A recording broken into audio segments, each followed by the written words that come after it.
Welcome to Women of the World, a show which gives a voice to women from around the world who have chosen to make the United States their home.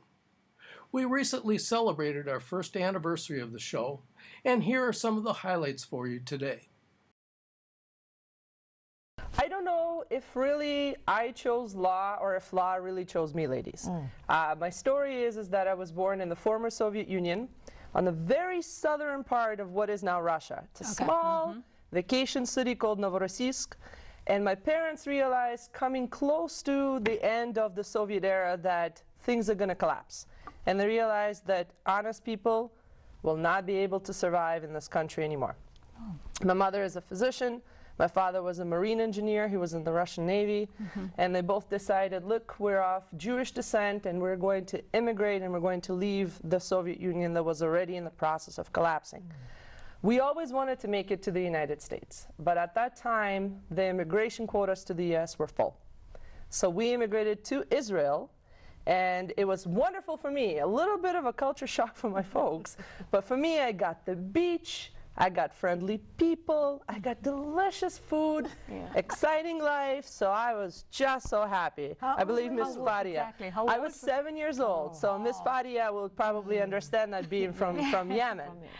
So we lived there for 7 years, and then my mother was offered a position in Toronto, Canada. And I was 15 at that time, and we flew to the border, and I had an expired visa. And unbeknownst to us, I was not allowed to enter because between the time my visa was issued and the time we were coming, the law has changed. And nobody let us know. So we were stuck at the Canadian border for 8 hours.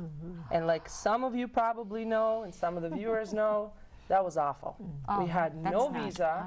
We were literally physically detained in a room. We couldn't go to the restroom. We couldn't eat. It was terrible. I was later on allowed in. I was entered with what's called a minister's permit, kind of like a parole in the United States, which delayed my green card or landed immigrant status in Canada, which delayed my citizenship. And I said to myself, you know, if I can save one individual, just one person from this kind of an experience, I've done my duty in my life. So when we moved to the United States later on, I attended McGill University in Montreal, Canada. When we moved to the United States, there was no shadow of doubt that law was my calling. And I said to myself, with the language skills that I have, with that experience always looming in the background, you know, I need to help people. And that's what inspired me with all of my immigration history and career to start doing law. Got my law degree at William Mitchell and worked for a small immigration firm. Economic crisis happened, unfortunately. All of us lived through it here in the US. Lost my job. Opened a small law firm with my own cell phone and my laptop. That's all I had to get going. And now we're getting bigger. We're representing a lot of people. Started to do disability work, another very inspiring and influential aspect. Absolutely love it. So, like I said, not sure who chose me, the law, me, or me law, or the land, me, or me the land. But typically lawyers is like, you know, typically either fathers or ancestors should be in the field, so that they get that interest. So did you have anybody in your family who had that interest in the law profession, or is it just for this you chose this? Well, you know, like a typical Russian Jewish mother, my mother said to me, darling, you can be anything you want. A lawyer, an engineer, or a doctor. Anything you want within those three disciplines. No, I didn't have anybody who's a lawyer in our family. But like I said to myself, I don't want to be a lawyer. I'm sorry, I don't want to be a doctor. I'm not very good with math. In fact, I'm very bad with math. And so I decided, you know what, let me take up law and really give voice to the voiceless. Give voice to those that don't have it. That's one of the profession I think you can really help people who are suffering from, you know, any kind of law issues and everything. It's truly inspiring. Vis-a-vis the immigrants, I actually find that I'm a much more of an advantageous position that I am at a disadvantage. Because of the fact that I understand what it's like to not have the right paper at the border and being stopped. And I understand what it's like not to speak the language. I understand the stigma of having a very thick accent in English and people talk to you slower, and people talk to you like you're not very bright. Yes. When in fact you have 3 or 4 degrees in your home country, and your accent is not a reflection of your intelligence. So I think on the being member of the bar, once in a while I see that as a challenge, but mostly I see it as an advantage. And people ask me, well, why Minnesota? How do you do this in Minnesota? And I say, you know, Minnesota has been so accustomed to newcomers and so open to newcomers And welcoming too. and welcoming since the 70s. I mean, we start with the Hmong refugees, then the big African population, then we have the big, Somali immigration, Russian religious immigrants. Minnesotans are used to it and they're welcoming to it. So one of the things we did for the women's program, we did a sewing program, because that's just one of the values we grew up with. An African woman, we discovered in all our countries, they expect you to know how to cook, take care of baby, sew, or do this. Those are extra skills that you need to have as a woman. So every woman, every time they came to the office, they asked me, why can't we have a sewing program? So we eventually did a sewing program, and we had them sew clothes. Can you for the tell us a little dolls. bit about the dolls and Yes. the differences? Why there were like, you know, this 6, is there any specific thing relating to the number? That No, you not have, at all. or- It's okay. just a different style. So now you all will recognize. so cute. Yeah. They So are. they kind of, the women made them, and then they had to reflect their cultures. Oh, So okay. this one, typical Somali dressing. Okay. This is typically West African. A lot of Nigeria, Cameroon, Yep. will wear this Okay. white and have the wrap over it, which we call, well, mostly in Cameroon we call it wrapper because, because of the English influence. This is a style that originated in Senegal, but it's common. Oh, It's common nice. to a lot of West Africa.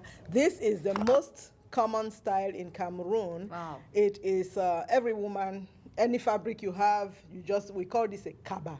Okay. So it's called a kaba. It can be casual. Okay. You can meet us cooking in the evening wearing kabas, or Okay. at a party wearing a more designed one. This one also, this is called a gandura. That's my favorite. Okay. I like And that. very common along West Africa also. And this one is mud print. They call it tie and dye, and it's mostly women who make this. Oh, Then this is another kaba. You can see they are slightly different. Then of Sure. course the headgear. I had the pleasure of tying the head ties for all of them, and I just loved it because, whenever I dress a lot in African attire. Okay. What is the technique for wrapping the I wish the I headgear? brought one. Oh, I'm sure, you know, we Let can. me see, we can I use, just kind of just to demonstrate. Oh. Most of the time, most of them, if they are very large, we will do that. Okay, so. Yeah. Oh. We will do that. And then we'll put it over the head.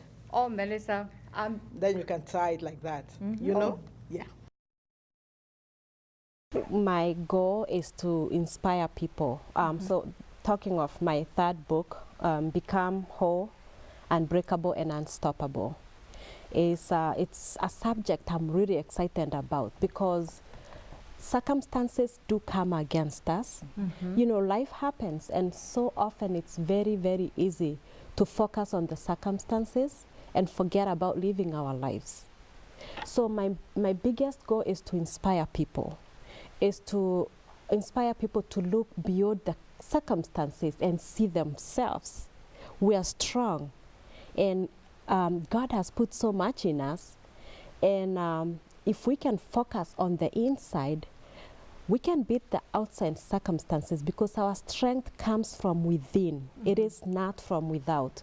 So in dealing with life, knowing who we are is one of my biggest subjects, is just inspiring people to look into themselves and find out who are we, outside of our titles and outside of what people think and outside of our jobs, education. Who am I as a person? And embracing that. What are my strengths? What are my weaknesses? How can I manage my weaknesses so that I can do better with my life? Because we all have those. And so how do we manage those? I also see you as a speaker, you know, using your book as a platform to launch a career as a speaker. But I also read about you're also a founder. You founded an organization in your home country. You're helping to build homes. So maybe you can tell us a little bit about that. Yes, so many years ago, also I had the vision. I was raised by a very strong woman in Kenya. When women want getting educated and getting jobs, my mother went to college and graduated as a social worker. So she worked in the community helping women, children, placing children in homes that were homeless and helping with adoption processes. She was also helping neighbors that were helpless. I watched my mother bathe elderly women and wash their clothes, and so very kind-hearted woman. That inspired me, and it exposed me to the suffering of a lot of people. As growing up, I loved choir because I got to blend in with everybody and I can sing, but I was super shy and did not want to be in theater. Okay. And in high school, I had a couple good friends who basically said, I have to be in theater, you have to join theater. Okay. So I said, okay, fine, I guess I could audition for the show. I went to a small private high school and got in a role and loved it, fell in love with the theater, fell in love with arts, the performing arts and being on the stage. So I did that all in high school. College, I did more of the choir stuff again. And then I missed being on stage, and I missed the idea of having my own role and playing different characters. And so I fell back into performing arts and theater world and have been doing that ever since college. Wow, that's interesting. I saw, I Googled you. I saw lots of images, lots of things that you do. You are fascinating. Oh, thank you. And because I read that, I know a little bit about the background to that. But for our audience, you want to tell us what is pushing you into doing all these things you do? Yeah, I just want to educate people on a couple things. One would be on disabilities. And so I actually did not think I would be doing any of what I'm doing today. I studied to become a teacher, and that's really what I had hoped to do. And life happened for me, and I was in a car accident and had developed dystonia. It's a neurological condition that causes involuntary muscle spasms and movements. And as a result of that, it made me want to help other people who are going through similar challenges. And then as I looked at my story more and more, I've also realized that a lot of my story comes deep within from when I was a child. So, which really relates to the idea of being a person of color and the struggles I've had as being a person of color. I am an international transracial adoptee from Seoul, South Korea. I came here when I was 6 months old. And so I don't have a whole lot of my medical history, biological parents. I don't know a whole lot, but my journey has been trying to understand how can I live in this two cultures. I sort of have 1 foot in Seoul and 1 foot here, and I don't know too much about the country or the language or the culture. But because I'm trying to live my life here, but I've got a lot of questions from people asking me, different questions of where I'm from, and I'm always thinking, oh, I'm from here,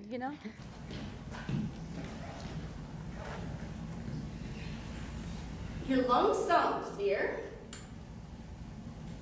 I don't understand why you were sent to me. I really wish I could help you. Believe me, I want to understand this too. Why doesn't my skin color match my parents? Do you know who your real parents are? Do you know your medical history? I don't know my medical history. I don't know my biological parents. You can't test my biological parents. I know a few words in Korean. I don't like Asian food. Another doctor visit. Another. Blood draw. Waiting. so when you're facing all these challenges, I'm sure someone in your life must be, encouraging you or motivating you. Is there anybody you think you want to share to the audience that who motivated you to become a great person like you are now? There are so many people that I think that have shaped me of becoming who I am today. Mm-hmm. And in my show, I do talk about an 8th grade science teacher Okay. who really had inspired me to not give up Okay. on academic challenges. Okay. And we are still friends today. And I actually babysit her kids, and both her kids are actually adopted as well from China. And she told me that I inspired her to adopt kids from China. And so it's an interesting balance. So I give a lot of gratitude for her. There's a lot of people in my life that I've come in close contact with. I would say specifically my team that I've been working with on this show. There's 5 of them. And this is a show about my life. It's a universal message, but I owe it to this team of people because I couldn't have done it alone. Sarah is my director, and we've been working together for 3.5 years to put this together. So it's been a really great journey. So in your play, I have seen that you've included comedy and everything mixed up. So what is the intention behind that? Why do you want to have that mixed things in there? Yeah, so the show in general is very serious tone. Oh, okay. And because there's a lot of life challenges, and we're trying to kind of sort of hit people Yeah, over okay. the head. Like, here's something to learn. Yeah. And hopefully the audience a lot of times sits there almost stunned because they can't believe all these different things that have happened, or the ignorances and the assumptions that people make. And I think people think about, oh, am I doing something? Did I say something? Not necessarily to me, but to other people as well. It's Wow. So I have a few cloves of garlic, and I have a blender here, and you can use a food processor as well. This sauce can be very chunky. Traditionally, it's chunky, and traditionally it can be either green or it can be red, depending on the predominant ingredient. The predominant ingredient being either parsley or chili pepper flakes. Lots of garlic. I love garlic, so I'm cutting them into small pieces so that it processes very quickly. So this is my blend of spices, and what's in here is chili pepper flakes and oregano. And this is really, really key in the recipe. So we add the spices now. We're gonna add some kosher salt, and if you're not familiar with kosher salt, kosher is a salt that doesn't have any additives, so it's pure, but chefs like it because it's very flaky, and it's really easy to control when cooking. And then what I call magic ingredients is not only salt, but also pepper. And this is freshly ground pepper, because pepper loses its oomph from the time that you grind it. So I like to use fresh pepper because of that. So this is red wine vinegar, another key ingredient. And you control the acidity. You add a little bit first. If you have a recipe, you follow the recipe. I am just cooking as I go. So I want to add a little bit of the vinegar now, because if it's not strong enough, I can add more later. Now, I want to make this recipe mine. So it's departing a little bit from the Argentinian recipe, in which I'm using some of the base, some of the traditional ingredients from Argentina. But this is my blend of oil. This is olive oil that has been blended with achiote. Achiote is a seed of a pod that is very popular in my home country, and is popular in Central America, some parts of Mexico as well. So this is oil. Achiote oil. And you can see that it's very nice and very colorful.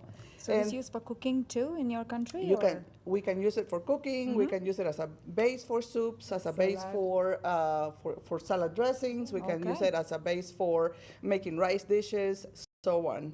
So we control the acidity a little bit and balance it out with a little bit of just plain water. And then I want to add the fresh part of this recipe. Besides the garlic, is going to be some parsley. And instead of chopping it, I am going to snip it with scissors, and I'm doing That's a good idea. I never thought throw it about in there. And I am going to add some now, and then some more later. So this is a really, really quick sauce that you can use for grilled foods, and it can be basically, let me blend it. 1, 2, 3. Wow. 1, 2, 3. 1, 2, 3. Okay, so it's chunky, and at this point, what I would like to do is I'm gonna stir it a little bit. I wanna make sure that the garlic is Yeah, that's why. chopped. Okay. And the parsley actually can be a little bit whole on the whole side. Okay. So I'm going to run it again, and then we're gonna taste. Oh. So can you use cilantro too? Cilantro is not part of the traditional recipe, and actually, to answer your question, absolutely, you could use it, but then it's not called chimichurri anymore. Oh, You know, because- okay. I guess we could call it cilantro chimichurri. No, okay. But the base of this chimichurri is basically a combination of oregano on the herb side and Okay. also parsley. But certainly, I have seen all kinds of fusion recipes with chimichurri. So certainly, if we use cilantro, we'll call it cilantro chimichurri. How about that? Wow. We could call it Uma Special. There you go. It can be Uma special. So the sauce is done, and it's chunky, and that's the way I like it. But let me tell you what you can do with this sauce. So if you have a grilled steak or a grilled piece of chicken, you top the I'm gonna pass it around here so you can taste it. Oh. You top the steak or the chicken with the sauce, so it's a way of dressing the chicken or the meat or the protein that you're using. Chorizo is really, really nice too with this sauce. But another thing that you can do, and the theme today is repurposing salsas and sauces. And certainly anything that is chunky like this, you can qualify it as a salsa. A salsa in the U.S. is different from Latin America in the way that we only have one word, whether it's chunky or it's pureed, That's good. whether it's cooked or it's raw. So in Latin America, there is salsas, and there is no distinction between a sauce and a salsa. In the U.S., there is a distinction between that. So a salsa in the U.S. is something raw, right? Kind of like a pico Yes. de gallo or something different, and something that has raw ingredients chopped together. Thank you so much. That So is this like is the so sauce, good. and another thing that you can do with this, you can use it as a base for marinating before you grill. And oftentimes what I do is I will marinate first Okay. in a Ziploc bag overnight. I will grill. I will make a different batch of sauce, and then before I serve it, I will put fresh sauce on top. Because when you grill, some of the sauce is going to be lost, and because it's cooked, it's going to look different. But to bring the fresh look back onto the dish is to freshen it up again with the sauce. Thank you so much, Amalia, for sharing. Thank you, You're Melissa. welcome, Mary. Thank you. Thank you. Okay. Up next is Bollywood dance performance. I'm gonna perform. It's a song from India. Hope you'll enjoy it.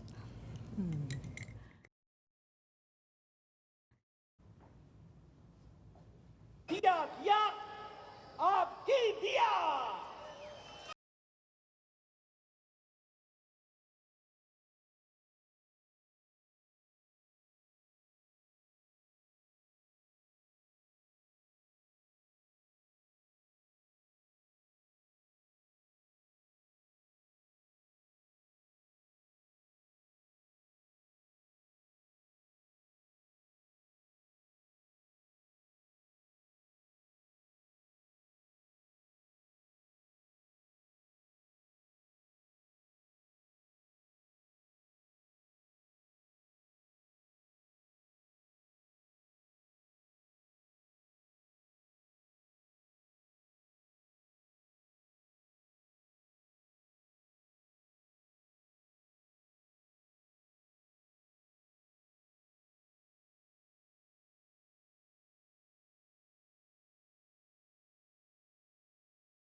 sa